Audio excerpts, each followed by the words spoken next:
Alright, y'all. So today we're going to be talking about a Roblox game that hit the platform quite recently, and some may say is the new type soul, Ghoul.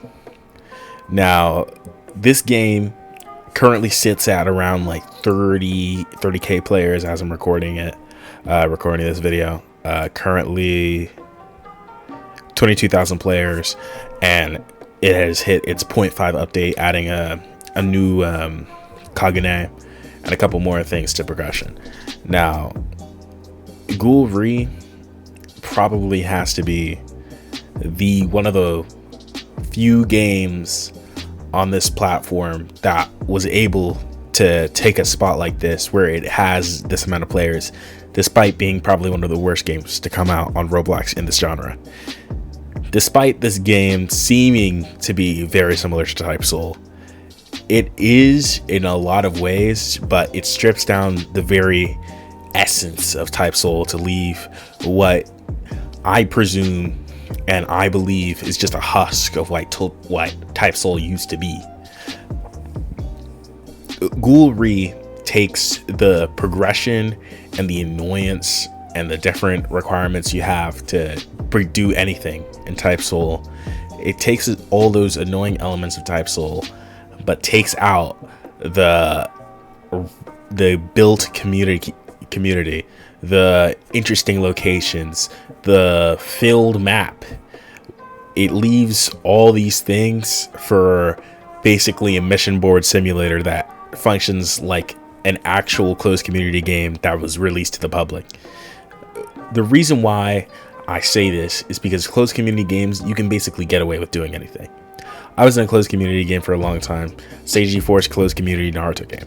Now, was that a fun experience for me? Yes, but I will say closed community games, essentially all they are is mission board simulators where you have to participate in certain events and then you get XP and you can eventually build your Kagane.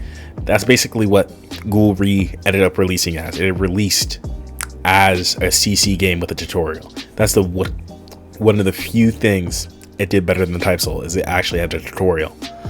I can applaud it for that, but that doesn't make it okay how bad the game actually is. When you strip down the coolness factor of getting your abilities, at the end of the day, all you're doing is just farming bandits 50 billion times. It's not necessarily like you have to kill players, although it's probably recommended due to for progression. You don't really need to kill players. All you really have to do is just aimlessly wander around the map, look for the mission board, go to the mission board, do a mission, get XP. And this is in spite of the fact that Ghoul probably has to be one of the worst games to get into if you're a solo player. It is highly recommended to be in a party for a couple of reasons. Number one, most of the NPCs in the game, especially when you first start out, either A, have a Kagane, or B, have their CCG weapon already. If they have one of those two things, as a noob with literally nothing if you're a Ghoul, and just the basic weapon if you're a CCG, or if you even found it, because that's not necessarily shown directly to you when you start out in the game. When you start out in the game as a CCG, you have to look for the CCG base. Sure, it appears on the map, but even when it appears on the map, you have to go to the base and you just have to look around to find the person you're supposed to talk to you, and then you have to look around and look for the weapons you're supposed to get. You're not directed to any specific place to go to any specific NPC. Now, some people may say, oh, there's no hand-holding in this game. This is what you should expect. But hand-holding, this isn't no hand-holding. This is just no direction. If there's no direction in the game, it's hard for new players who don't look up a trailer or who don't look up the wiki to figure out what they're supposed to do. It renders the new player experience pretty much meaningless, because your new player experience is you getting jumped by a pair of two ghouls or jumped by a pair of two CCGs, dying 15 million times before you even find out what you're supposed to do, what you're supposed to get, where the mission board is, etc. On top of the fact that it doesn't even say where the actual mission board is, it just says where locations are, so you have to go to the locations in order to find out where the mission board is. Now, once you find the mission board, it's fine, but you needing to look around for different locations in order to find the mission board, which you're going to return back to for the whole game anyways, and you don't have anything interesting to look around. You don't have anything interesting to fight along the way. All you have is busted NPCs who can one-shot you in 5.2 milliseconds, and when they beat your ass, you're dead. And that's it. You respawn at some random spawn point across the city where the whole city looks the same, so you have no idea where you're going. You bust a left, bust a right, bust a left, bust a right, go straight down, bust a left, and you have no idea where you are. It's just a travesty how this game, with decent combat, I'd say, and a very cool looking skills, and honestly the progression does look really fun when you get to a certain point. I got to A+ rank myself before I quit the game, but when you get to a certain point, it's really just monotonous, and the lack of any direction in order for what you're supposed to do, how you're supposed to progress beyond a certain point. It's not like you get hints. You have a story mode where you can figure out what you're supposed to do. You have no direction, no hand holding, more like laziness, the epitome of laziness. You have no effort in order to try and get a player to know what to do. Deepwoken was very much guilty of this, but they've nigh rendered the problem pretty much useless, because what Deepwoken decided to do, and what was very important for them to do, is after the tutorial, you don't just send them into the world with no direction. You send them to the NPC. The NPC tells them where to go, and then if the player, using no hand holding and having a little bit of ingenuity, they take out their map, they look for different places to go. Once they get to a place and they start not getting as much XP, they might go to the next island, and then the next island, and then they figure out where to go, because it's an adventure game. Deepwoken does this very well, and even though their new player experience isn't even that great either, it allows for players to actually know what to do and learn how to play the game without needing to look up a wiki or have the wiki up every 5 seconds. With Ghoul, you figure out, where do I go? What do I do? Do I need to fight missions in order to progress? Do I need to just fight NPCs in order to progress? Do I need to do this in order to progress? What am I supposed to do? You have to look at the YouTube tutorial. You go to the beginner's guide. You go to the wiki. You find out what cognates there are. You find out how many RC cells you need for this. Yada, yada, yada. Yap, yap, yap.